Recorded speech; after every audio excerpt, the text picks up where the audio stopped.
Hello, everyone, and welcome. I'm Carrie Weber, Chief Communications Officer and co-owner of the Jameson Group, a dental business, hygiene, and marketing coaching firm that helps dentists and teams across the United States become more productive, more profitable, and ultimately more fulfilled in their practicing lives. I'd like to thank Henry Schein and the Dental Business Institute for inviting me to be a part of their webinar series, and I would like to thank all of you that are viewing this series at this time. It's my pleasure to present today on the topic of triaging and scheduling, how to social distance and practice efficiently. We are in a time that is full of change and extraordinary elements brought to the table for our dental profession. And as you begin to either prepare to reopen or continue to navigate what your practicing days look like at this time, I want to help you in the ways that we at Jameson have been helping our dental practices that we work with across the country. These are some elements to consider as you're trying to structure your days as effectively as possible. These are elements that we have worked with clients on, as well as our own beta practice where we partner with a dentist and her team. And we are finding that there are pieces that will work for you and pieces that you will need to customize for your own practicing days. But it's important to take a step back and look at the appropriate ways you can execute your days for the sake of your patients, for the sake of your team, and for the overall health and well-being of your practice. Let's begin. Now, as we begin to reopen, we have gone through many phases of the coronavirus pandemic for dental practices, from the struggles of practice closure to practice stability, to the continuation of the business, to dealing with all of the questions you have had regarding team support, financial stability, and how to protect yourself, your team, and your patients through the guidelines brought to us from OSHA, the CDC, and other leading organizations.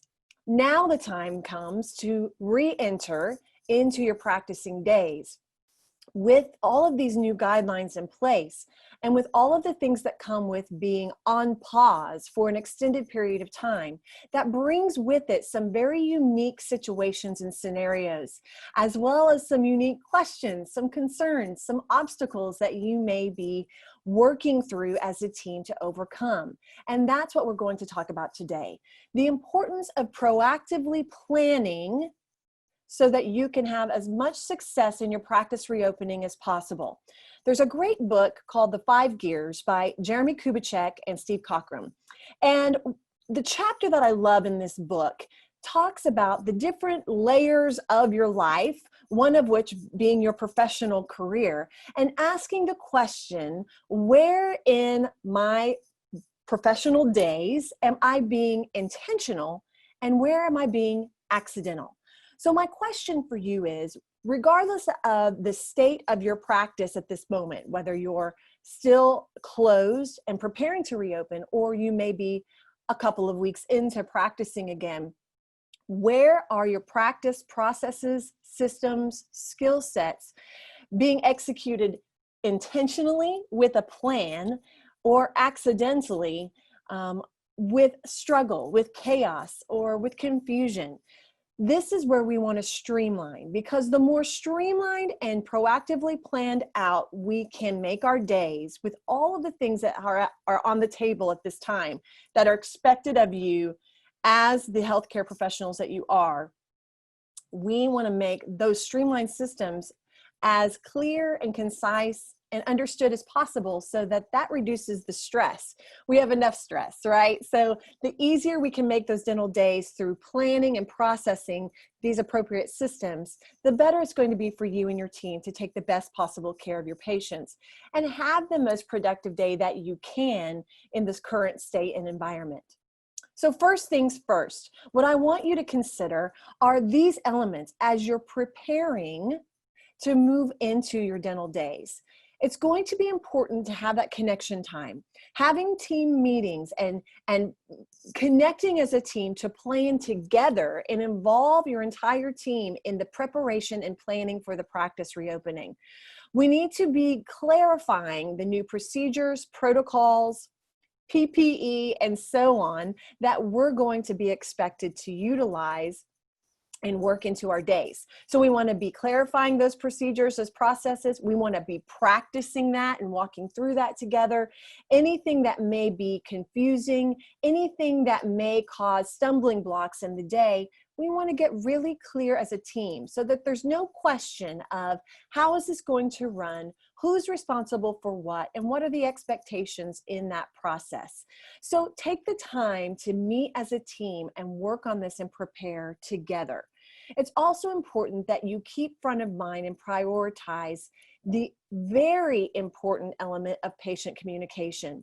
You're going to hear me talk about this again and again because I cannot overstate how important it is that we clearly and effectively and intentionally communicate with our patient family, whether that's through written communication in preparation of reopening or in preparation of their upcoming appointments, and that external outreach, whether that's through your social media, staying connected, keeping that thread that ties us to each other, as well as the way that we're reaching out to confirm appointments or reschedule appointments. It's going to be important that we take an intentional approach here and that things will be different. We cannot assume we can step into the historic version of those systems as if nothing has happened. We have to adjust for the current state of affairs. So it's important that you prioritize on your list, taking a look at the way you communicate with your patients now, whether if you're already reopened or as you prepare to reopen, how you're going to communicate appropriately to your patients.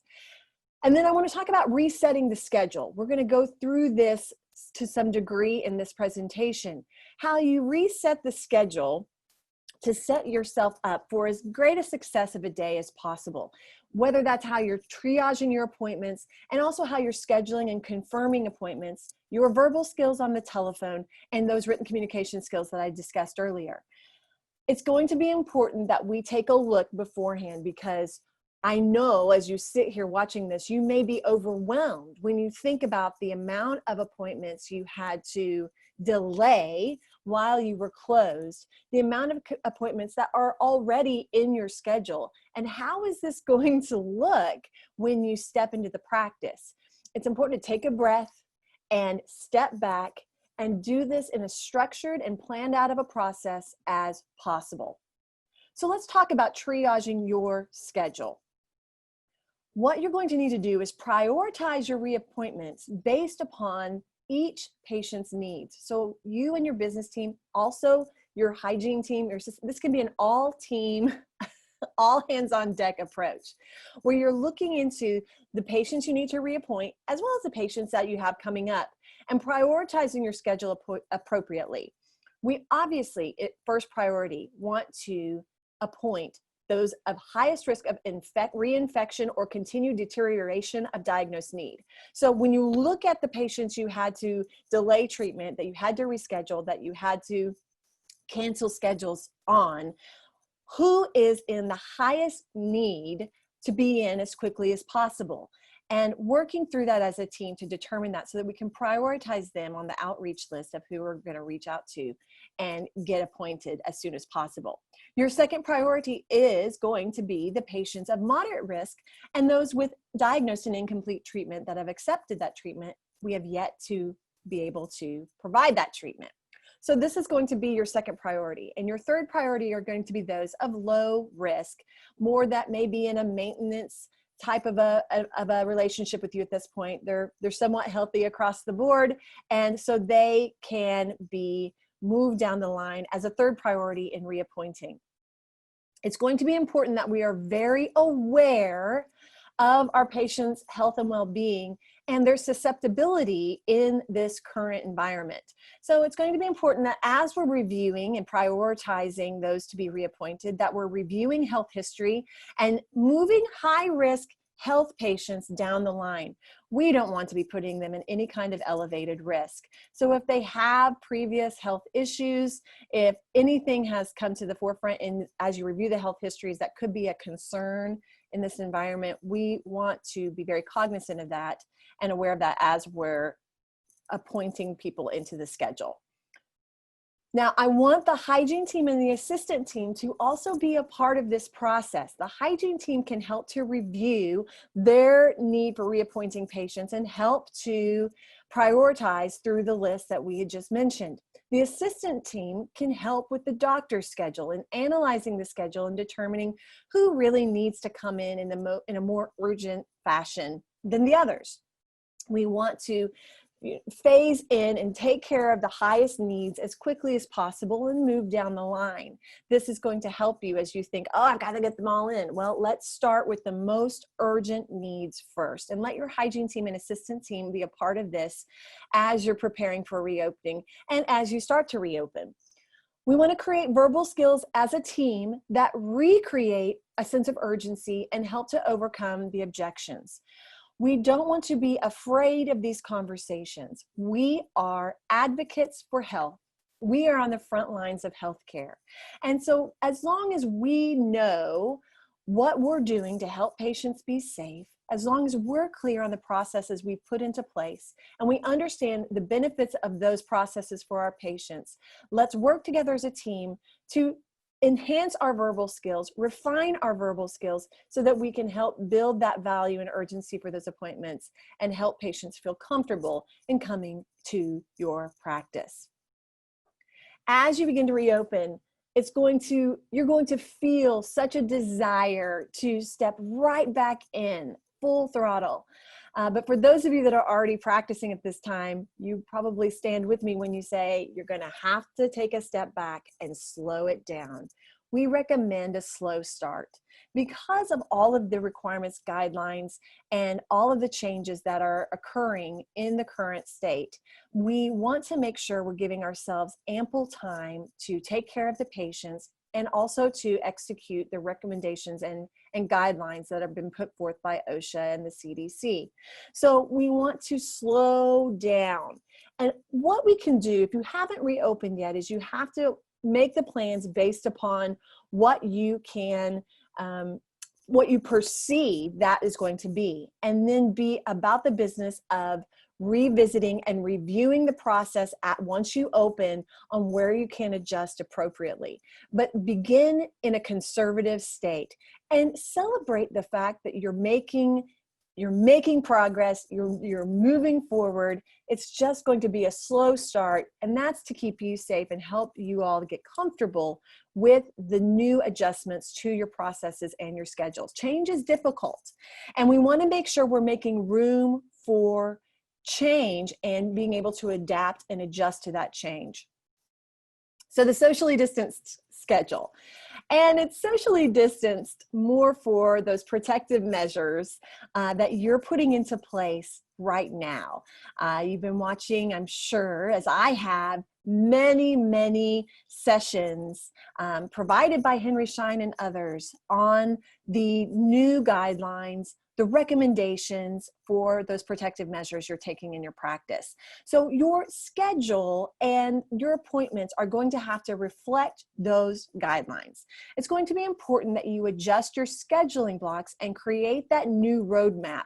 Once you've completed the triage of prioritizing those patients that need to come back in more quickly than others, it's going to be important that we add time in the appointments for not only the decontamination processes that you're going to need to go through and the preparing for the next appointment, but also for doctors to be able to provide hygiene evaluations. Your schedule is going to have to look different because of the nuances that brings to the table, right, regarding your PPE and other things. So we're going to need to add time in the appointments, And as you become more efficient, as you're in the practice doing the work, you may become more efficient, and you may start to find yourself running ahead of schedule, and that's going to be great. You can adjust your schedule along the way. That's why we want to make sure we're checking in on our own selves and debriefing on things that are working and adjusting as we go to get the absolute right fit in terms of the timeframes you need in this new schedule. So you're going to need to adjust your goals. And you may say, well, what do goals have to do with any of this? Well, from my opinion, it's not necessarily that you're going to want to be meeting these extraordinary goals, but if you've been setting production collection goals over the history of time, we don't want to stop these really great healthy habits for your business. It may be different.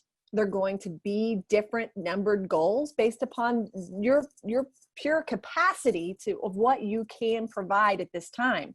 But we still want to be, once we get some clarity around what our days are going to look like, let's set some goals and unify the team behind things we can focus on that are going to help us move forward. So adjust your goals appropriately.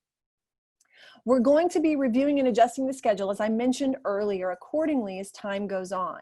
You're going to more than likely be adding 20 to 30 minutes to your appointments for all of the various reasons that you are aware of at this point. You're going to need to be adding time for the decontamination. You're going to need to be adding time for any of the things you have to do to prepare yourself for and protect your patients. And we're going to need time for the communication, and we're going to need time to help walk the patients through this new patient experience. So review and adjust accordingly as you and your team become more familiar and more comfortable with your new process.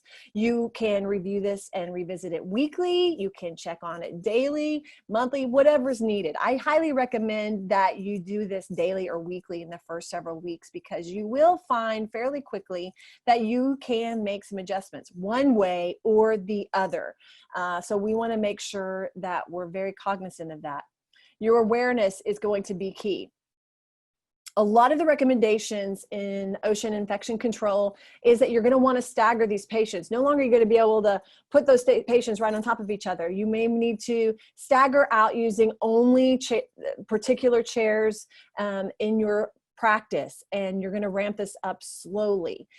Another thing to consider in hygiene is you may again need to prioritize who's coming in based upon the urgency of need and the kind of treatment your hygienists are providing in your practice.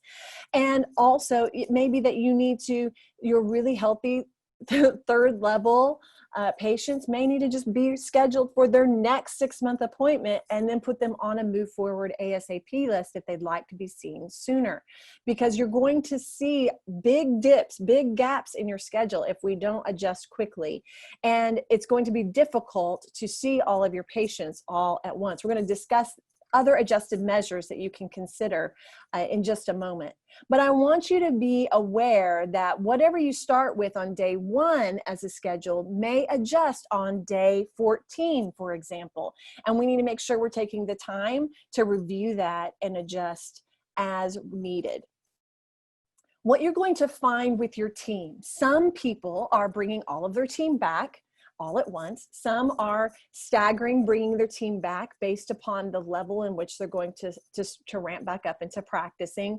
It's varying across the board, and that's fine. Whatever works for you, whatever's most appropriate. Some teams are coming all back, but they are adjusting their roles in this initial reopening phase. Some team members that may have been more in the clinical area are now doing more in the front, helping with confirmations, helping with the patient process, helping with check-in and check-out, whatever the case may be. It's important that, just as in Jim Collins' book, Good to Great, we talk about we want the right people on the bus and the right seats all going in the right direction, right?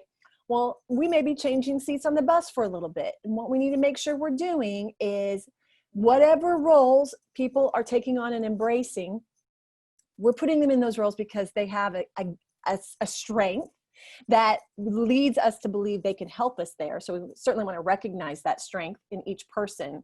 And then we also want to give them the tools and the time and the practice and clarity of the process for them to be successful in that role. If you're putting people that historically have not been on the front lines of the telephone, asking them to have excellent phone skills with zero time and practice to go over that, that's setting them up to have difficulty. So we want to make sure we're setting our teams up for success in whatever roles we're putting them in this reopening phase. So some areas to consider as a new approach in your triaging and rescheduling and restarting your practice processes is to have what I'm calling a patient concierge. So this is the person that when you have this new updated patient check-in process, some of you are having, most people, what I hear, are having their patients call or text when they arrive in the parking lot of the practice, and then you are going out to greet them, taking their temperature, walking them into the practice, preparing them with whatever, with gloves or masks or a hand sanitizer, a pre-rinse, all the things that we're doing to prepare them. We're greeting them, we're screening them, we're preparing them, and then we're seating them in their room. And so we want to make sure that we're getting a clear process on what that looks like, and you can assign a member of your team to be ultimately responsible for that, or members of your team, depending on how large your practice is. We want to have someone, this is another role that can be divvied up in the team in terms of most of your assistants and your hygienists will be helping with this decontamination and room preparation. Depending on the size of your practice, you may need some ultimately responsible people for this because of the next level of steps you have to take. So what does that process look like for you? Who can ultimately be responsible, and how are we going to help them be as successful at that as possible? Again, putting people in the roles of telephone confirmations and instructions, what the patients can expect in their next appointment. I am a huge believer in advancing and working on our verbal skills to bring as elevated of a customer service experience in the telephone as we possibly can, now more than ever. We want the patients to know that we care about them. We want the patients to be crystal clear on what they can expect at their appointments. So if there are team members that are doing this, this may be a bit different than what it has historically been like. So we want to work through what that process looks like, and we'll speak to that in just a moment. You're also going to be doing pre-COVID screenings. So you may have particular team members that are ultimately responsible to make sure these are being done effectively with all the patients that you're preparing to see in the very near future. Other things that we're seeing across the country that we need to take a new approach and take a new look at is hygiene evaluations. This is an area where many doctors are struggling, especially solo doctors, because it is that time element. So when we talk about adding time into your schedule, it's not just for decontamination. If you're a solo doctor, you have to give yourself time in the appointment so that you can do your hygiene evaluations. It's going to be important when you're orchestrating the schedule, especially in hygiene, that we're putting variety in that schedule in appropriate ways, where those that need the hygiene evaluations are also staggered with those that may be coming in for perio maintenance, so that the doctor can do those appropriately and safely in the way that is instructed. You're going to have to work through this evaluation management. Solo doctors, those are the things you may have to consider. Multi-doctor, you may be able to, if you have 3 doctors in your practice, you may be able to assign one doctor every day that's ultimately responsible for hygiene evaluations, while the others are doing the restorative care and so on. This could be a great strategy. You may need to incorporate all hygiene days. We're calling those super hygiene days, where if you are having trouble orchestrating your day to provide those evaluations, that there are days that you do strictly hygiene and the doctor is doing those hygiene evals. So those are things to consider. Another approach could be assisted hygiene for your hygienist to help with suction, to help with all of the things that we now have to be considering with aerosols. Another area I want you to be considering is how you're doing treatment consultations. So what you may have done historically may not feel right, or it may be difficult for you to execute at this time with all of the things that we have to be doing in our general day and all the things we have to be wearing, right?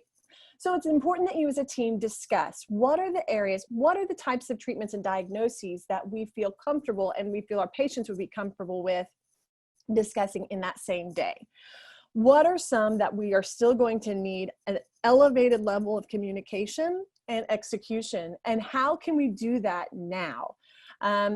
Teledentistry has taken a front seat through all of this, and it's played various roles. I believe it's not finished yet. I believe there's a future for teledentistry, and I believe there's a future for teledentistry in consultations to connect with patients, to answer questions, to speak with decision makers, to present that treatment and present the photography we may have gathered at their appointment, and so on. So look into that as a team and how you're going to execute consultations, because Simon Sinek, the author and thought leader in the business realm, has been stating throughout the entire coronavirus pandemic that we as human beings need to stay physically distant but socially close. And so in the consultation space, we're trying to stay connected, and throughout the patient's experience, we're trying to stay connected in a partnership with them. What we consider 4 pillars that are going to be important throughout our relationship with the patient over time: that they trust us, that they see value in the work that we do, that they feel urgency in treatment that may be diagnosed, or that they have a goal of receiving, and that they feel a sense of need for that care as well. Our communication skills and our processes are going to either build or break down those pillars. And so now is the time to, as I've been saying, shore up the issues, the glitches in your systems. Anything that you were letting fall by the wayside historically needs to be improved upon now, because that patient experience needs to be as smooth and as streamlined and as possible for the overall patient's perspective and of that experience, as well as our dental days and our efficiency throughout. So as you get the green light, most practices are getting the green light to reopen. There are some steps that are going to be important to prepare your patient family through communication. In our beta practice and in many of our client practices, email updates have played a really great role in supporting any of our telephone connective efforts. Keep in mind, I'm saying it's not replacing, it's a supportive communication tool. So what we can do and what I would recommend is that you want to break up that communication in a little bit more digestible bites. We tend to want to just tell them all the things in these emails, and you're going to lose your patients reading probably halfway through. If you're lucky, they'll go that far. So we want to make sure that we're being as concise as possible, but giving them the information they need, that we are reopening, we're excited to see them, we've been making changes, and we're honoring and elevating our protective measures based upon guidelines, and so on. And then the next email may be what you can expect at your appointment. That's a supportive conversation based upon whatever we talk about on the telephone. So looking at your emails and thinking from the patient's perspective, wow, did I just fire hose them with too much information in an email? Or am I breaking this down in clear, concise information that is relevant to them, that's all about them? Be careful about it being all about us. What are we doing for them? A lot of the patient communication softwares are reporting that email open rates are up somewhere from 10 to 12% in their systems. And that may not seem very big to you, but it's actually a very big jump in email open rates. So your patients are engaging in this. Don't overdo it. A little bit can go a long way, but it can be a helpful supportive tool, because what we know is repetition is the key to learning. So if we're able to send it out in social media updates, send out these updates in email, and then we're also telling them in telephone outreach, we're repeating the message, repeating the message, repeating the message, so that hopefully it's resonating and their expectations become clearer and clearer and clearer as we prepare to schedule them into their appointments. What we want to have happen is that they have clear expectations, their questions are answered, they feel comfortable and safe, and they see the value of the appointment. so they keep the appointment, right? So using these as supportive tools to communicate and prepare your patients is going to be important. One of the big ones is going to be your confirmations and rescheduling. And what we've at Jameson have been encouraging is that we put our automatic texting to confirm and reappointing processes on pause. The texting services, the emails, they all play a role in the new patient process. We'll talk about that in a moment, but as you're connecting with these patients for the first time, reconnecting with them to either reschedule them or confirm them in their schedule, we wanna make sure we are connecting because we wanna check in on them. There are things that need to be shared. There are things that need to be said, and there needs to be opportunity for questions and concerns to be shared. So this is what I would recommend to be the steps you would take in effective confirmation calls. Number one, we want to make sure we're introducing ourselves in that call, making sure we're speaking to the appropriate person and letting them know who we are. Yes, is this Mr. Jones? Hi, Mr. Jones, this is Carrie Weber with Dr. Jameson's office. How are you today? How is your family? How are you doing? How have you been doing? Social connection, well-being check-in. We care about our patients. We want to hear how they're doing. We want them to know that we care about how they've been surviving this crisis as well. How are you? Are you well? I'm so glad. The reason I'm calling, number one, to see how you're doing, and number two, to discuss your upcoming appointment. And that's when we're talking about the purpose of the call. And then we're going to need to reintroduce the treatment that was needed, what that appointment was for, or what we're calling to reschedule. As you recall, Mr. Jones, we had to reschedule your appointment in March for next week, and it was for XYZ. As you recall, Dr. Jameson discussed this with you, and we did indeed feel that this was a very high need for you to get you back to a state of health. And so after speaking with Dr. Jameson and after he has been able to review your current state and your treatment, he asked that I call you to schedule or to confirm this appointment because it's so important that we get you taken care of and get you healthy again. So we're talking about whatever it is, and this could be a million different things that we're talking about right here, right? And then we want to confirm or schedule that appointment with them. As we confirm that, if we get there, yes, I'm confirmed. Yes, I have it on my calendar. I'll be there. Okay, great. Now, Mr. Jones, due to some changes, and as we continue, we have always honored the recommendations and guidelines that keep our patients as safe as possible in our practice, and those have been adjusted during the coronavirus pandemic. And we would like to introduce you to those processes that you can expect at your next appointment. Would that be all right with you? So I then want to introduce them to the path that they can expect in their patient experience. Now, Mr. Jones, I'm so happy to hear that we'll be seeing you next week. Again, Dr. Jameson has reserved 1 hour and 30 minutes of his time to work just with you and to take good care of you. I would like to ask that we're going to send you some patient forms. If you could complete those before your appointment, we'll be able to see you more quickly and have a very efficient appointment with you. I've talked through the introduction of these new processes you can expect when you arrive and as you go through your appointment. Now tell me, do you have any other questions for me at this time about your appointment? And pause. I want opportunities for dialogue with the patient if he's concerned, if he's confused, if he has questions. I don't want to rush through this and be like, see you next week. I want to talk through this with him. So as you can see, the steps to an effective confirmation at this point is going to take you more time. So business team, allot yourself the time necessary to effectively confirm these appointments.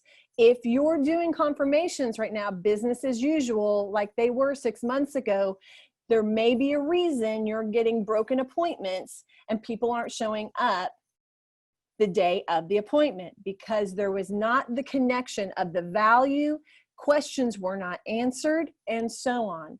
So if you're struggling with that, take a look at how you're confirming appointments and step it up. Take it up a notch, turn up the heat just a little bit, give it the time and intentional focus to connect with those patients. Let me tell you something. This is customer service. This is this kind of thing that when we're through this, when it's all said and done, your loyal raving fan patients are going to remember how you cared enough to guide them through this with a great deal of care and attention. You will set yourself apart and you will protect and build upon the relationship you have with your patient family. Isn't it worth it to be able to say that? We want to do the best we can, and we want to provide excellence in every step of our patient's experience. Build value, build value, build value. So we're talking a lot about elevated verbal skills. What I mean by that is the way you communicate can build value, expectation, and perception on its own. Your professionalism, your confidence, your ability to clearly and effectively communicate, as well as listen effectively to your patients, makes a great deal of an impact. And it's important that we take that into consideration and give it the time necessary to improve our skill sets in this realm. I bet if I ask you right now, can you think about businesses that you have done work with, that you have been a customer of, a client of, that have had exceptional communication skills across the board, from customer service to whatever experience you went through? I bet you can think of one or two businesses right now. I bet you can also think of one or two that you've worked with over time that weren't so great. And so when you think about it from your patient's perspective, that's where you see how important those verbal skills can be. Elevated verbal skills can increase your patient's trust, understanding, and overall satisfaction.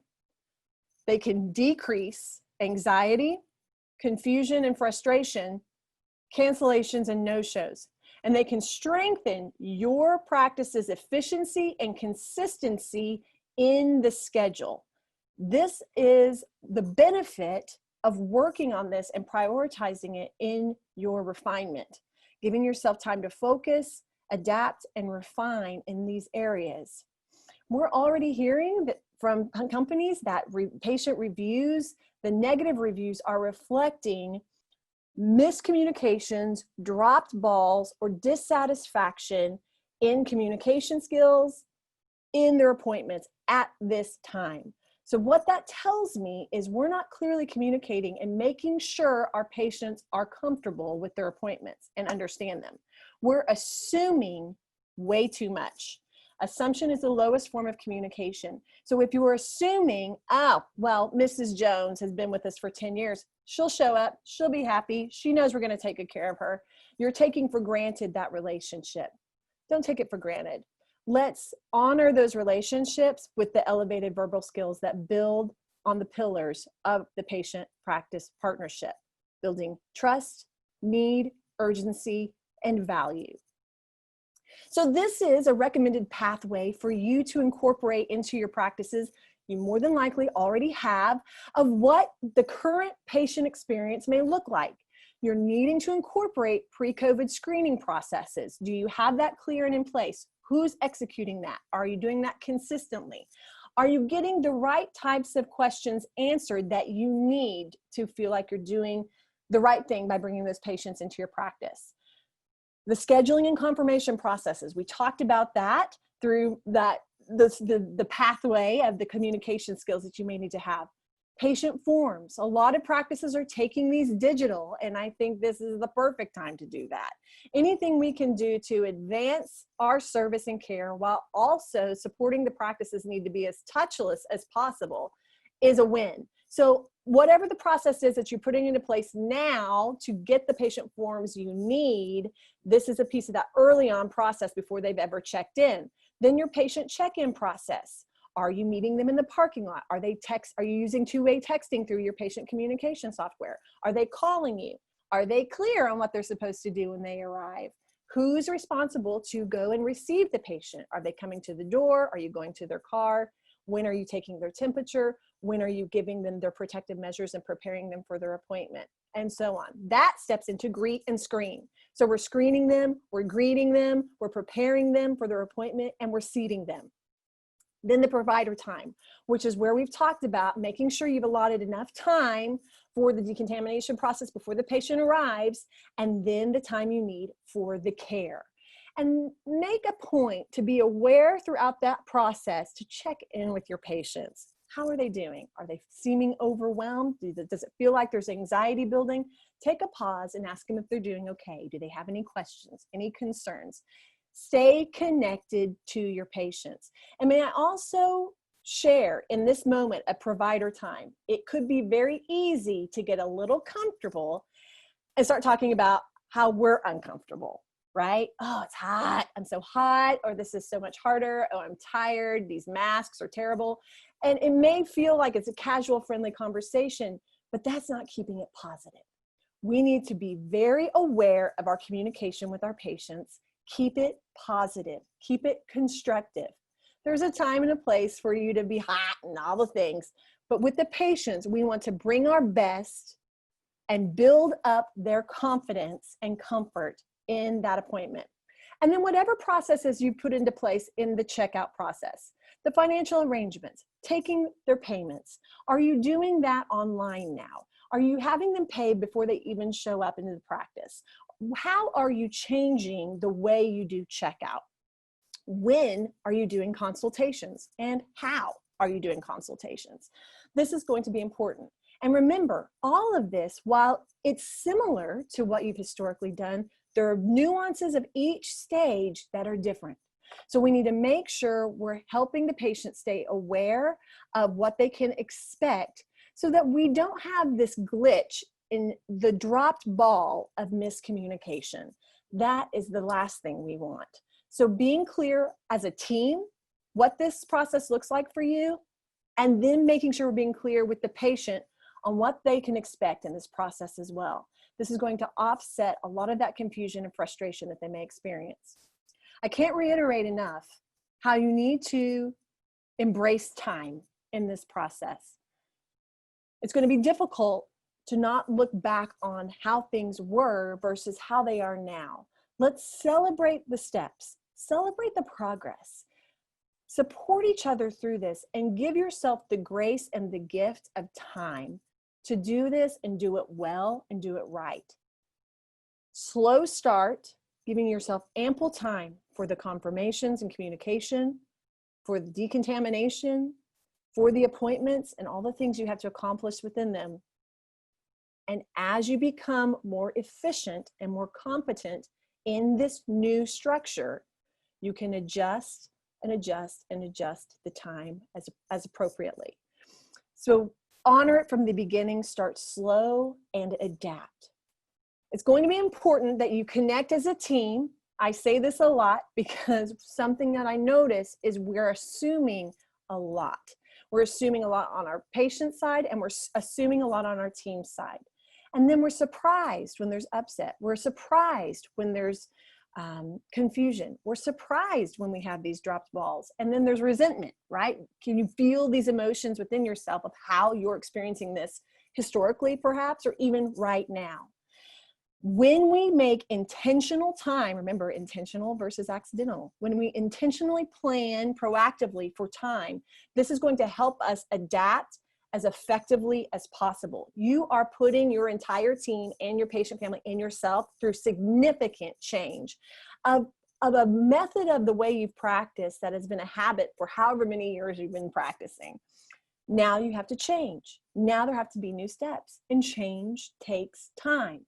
So having those daily huddles where you're connecting daily to make everyone aware and get everyone on the same page of that particular scheduled day and everything that comes with it, while also allotting time in there for debrief on any questions or concerns or stumbling blocks that we're experiencing in this new method and approach to the patient experiences. Let's do it there, and let's start on a strong note. Having daily and weekly debriefs where we can reflect and refine.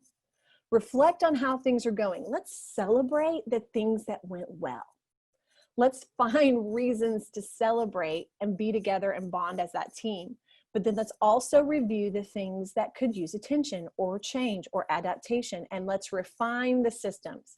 Because there are many things that you're going to start out of the gate with in a plan of what seems like it would be the right approach. And the moment you're in day 1, day 2, day 3, you may realize very quickly that actually isn't going the way I thought it would at all. So we need to make sure we're having time to adjust. And in whatever adjustments are made, you're able to notify and communicate to the team those changes so that everyone's aware and on the same page, so that their roles and responsibilities at every step of the way are very clear and there's no confusion. That reduces chaos.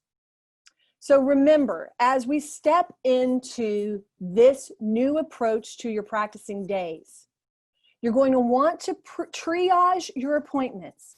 Look through the appointments that you've had to move forward, the ones you had to cancel or reschedule, the ones that are coming up in the schedule.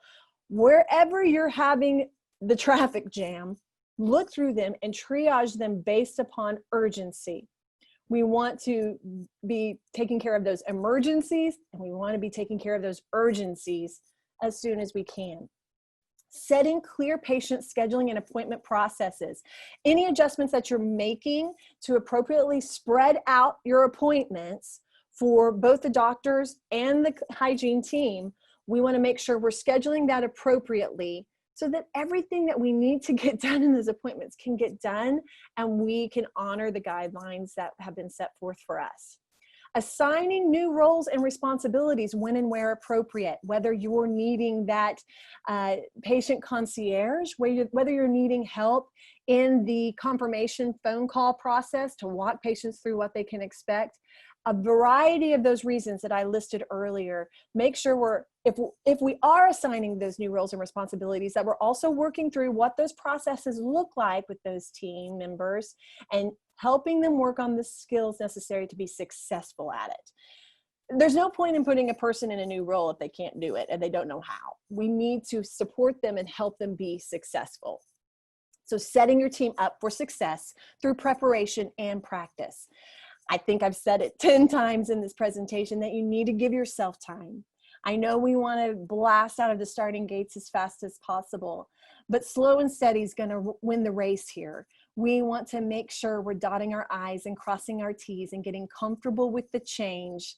Just like if you were introducing a new piece of technology or a new procedure into your practice that was new to you, you would give yourself more time at the beginning until your competency caught up with your desire to do the work, right?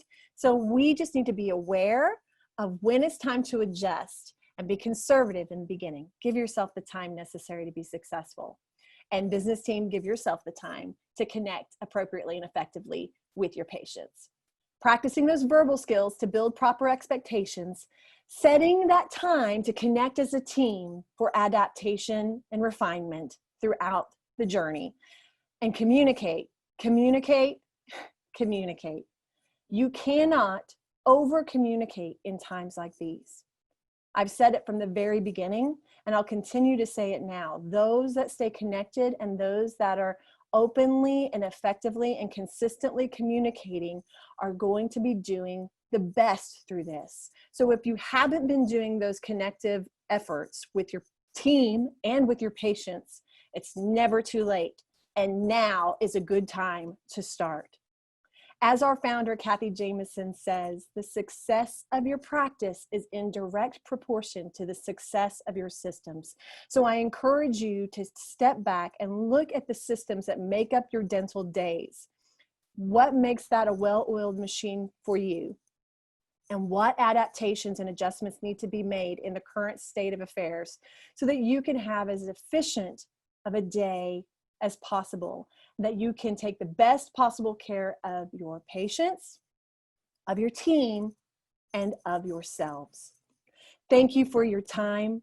I wish you all the best as you begin this next piece of your journey. Be well.